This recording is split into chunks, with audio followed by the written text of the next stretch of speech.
Se você gostou do primeiro filme dessa franquia, se prepara porque nós trouxemos o segundo. Você é Vala! O corruptor! O profano! Marquês das Serpentes!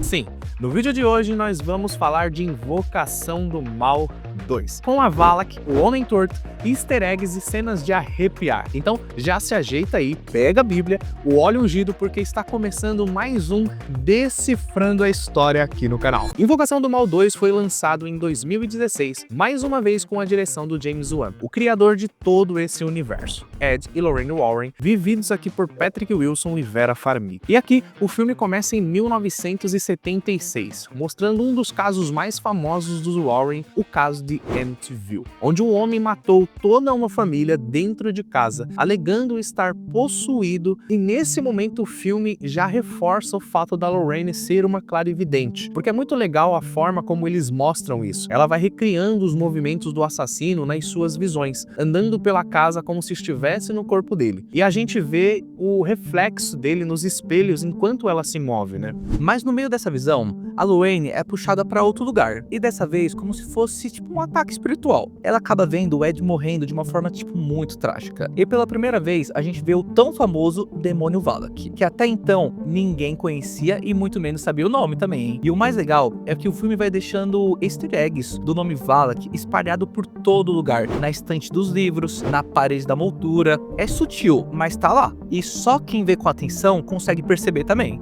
Mas a história principal mesmo vai começar lá em Enfield, na Inglaterra, quando a família Hodgson, composta por uma mãe solteira e 4 filhos, começa a sofrer com atividades paranormais dentro de casa. E aí que a gente vê como James Wan mostra e sabe brincar com a câmera, porque ele apresenta, né, toda a casa em um plano só, passando cômodo por cômodo, deixando a gente ambientado e curioso ao mesmo tempo, né? Porque nessa transição a gente já vê as filhas brincando com o tabuleiro Ouija, né, Manguinha? Porque assim, né, morar numa casa sinistra não basta, né? Tem que atentar o capeta. Porque assim, tanta coisa pra fazer, né? Brinca de boneca, come pizza, sei lá, vai trabalhar nas minas, né? O pessoal trabalhava na mina nessa época, sei lá, faz qualquer coisa, gente. Arruma um trampo.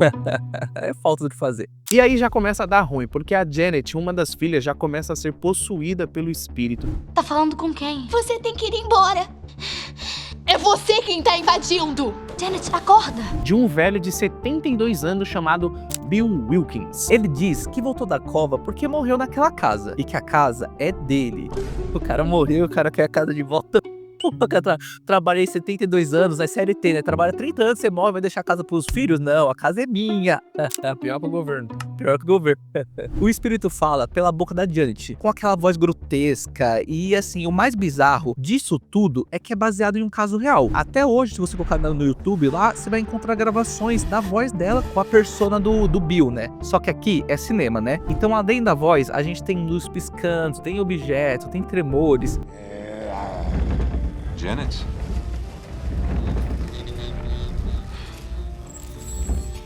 Tudo no estilo do James Wan, né? Só que isso não é tudo, porque os membros da família começam a ser alvos de ataques paranormais. O próprio Billy, que é o filho mais novo, é atacado por uma manifestação demoníaca bizarra, que é o famoso, e até o filme também não era tão famoso, né? O Homem Torto.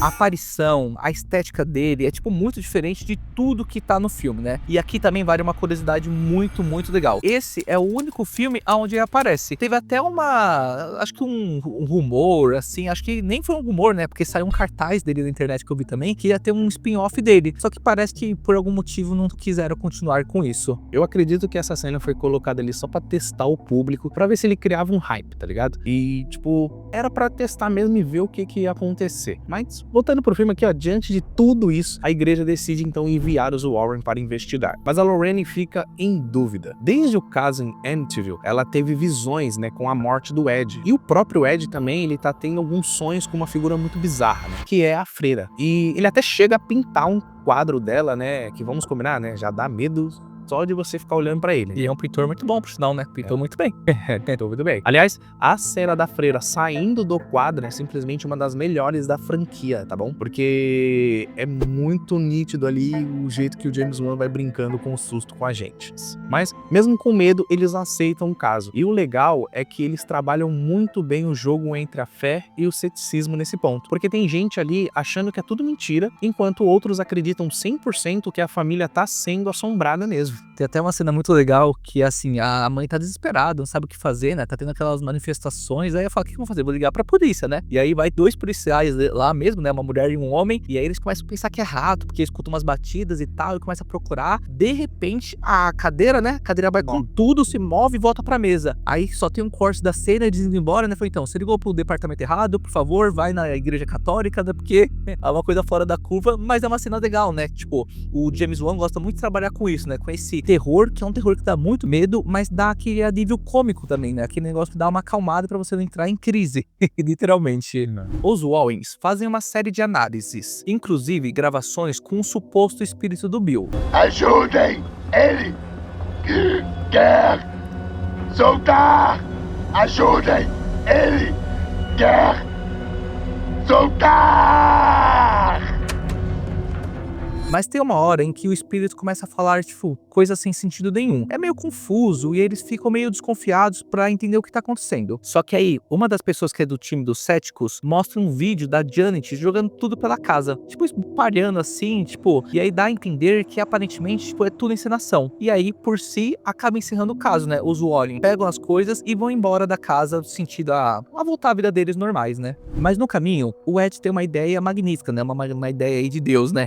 Ele pega 2 gravações de áudio que eles fizeram com o Bill e reproduz as 2 ao mesmo tempo. Só que de trás pra frente, igual a Xuxa, né? Eles gostam de brincar com isso, né? E aí a mensagem aparece que ele não era o vilão principal, ele era apenas um canal, um fantoche que estava sendo manipulado. A verdadeira entidade por trás de tudo era a famosa Vala. A Lorraine tem uma visão ainda mais forte. E aí que tudo se conecta, né? Porque a Vala que tá ali, sim, desde o começo, o mesmo demônio que ela viu em Enfield, o tempo inteiro manipulando tudo, até o próprio espírito do Bill. E agora, o plano dela é possuir a Janet por completo. E aí que começa a parte mais intensa do filme. Porque a Janet tá presa, né? Tentando se jogar ali de uma janela. E o Ed tá pendurado tentando salvar ela no meio de uma tempestade. A Lorraine vai correndo e tenta lembrar o nome, porque no filme, né, como no primeiro filme, eles falam que se você disser o nome da entidade, você tem poder sobre ela. Então quando ela lembra o nome, ela grita o nome e isso faz com que ela enfraqueça a entidade e ela consiga expulsar o demônio, salvar a Janet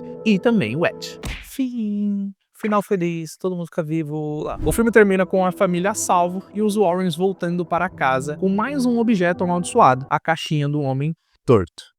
Mas espera aí, porque todo o filme ele tem os seus pontos positivos e seus pontos negativos. E Invocação do Mal 2 é um dos melhores da franquia, mas também tem alguns pontos negativos, que é a própria Vala, que não é mania. Sim, acho que a maior questão aqui, tanto pra mim como pro Denunção também, e acho que até pra vocês também, que vão parar pra pensar, o que a Vala que quer, Denunção? E você, fala no comentário, o que a Vala que quer? Não sei. Eu também não sei, né? Tanto na Freira 1, Freira 2, talvez na 3, e agora no Invocação do Mal 2, a gente não consegue entender qual é o propósito dela. Que é a motivação, né? Ela tem um poder muito forte, ela pode matar, pode arrancar a cabeça, pode fazer as coisas voar, mas ela só não quer matar as pessoas. Ela quer ficar brincando pra depois parece que perder. Lógico que é desenvolvimento do filme, tem que acontecer. O James Wan gosta de trabalhar nesse filme onde o herói ganha, né? Tipo, o mocinho vai ganhar. Mas eu acho que poderia trabalhar melhor nas motivações dela, né? Qual é o propósito, né? É porque, tipo assim, Invocação do Mal 1, a gente viu a bruxa que queria matar as crianças. A Invocação do Mal 3, se eu não me engano, também quer matar as crianças. A Vala que ela quer possuir. Ela quer possuir pra quê? Pra fazer o quê? Então a motivação dela aqui é meio fraca, né? Então ela é um vilão que tem um visual muito forte, muito sinistro, mas uma história fraca em si. Exatamente. Mas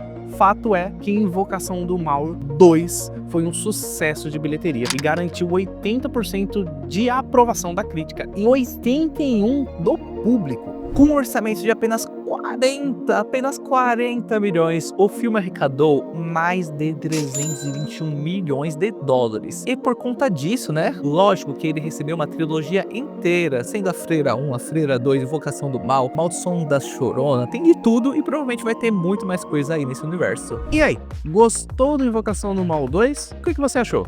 Comenta aqui embaixo que a gente já vai ler todos os comentários. Deixa o like, se inscreve no canal e até o próximo vídeo, porque a gente vai continuar decifrando pedaço por pedaço desse universo de fã Pra fã.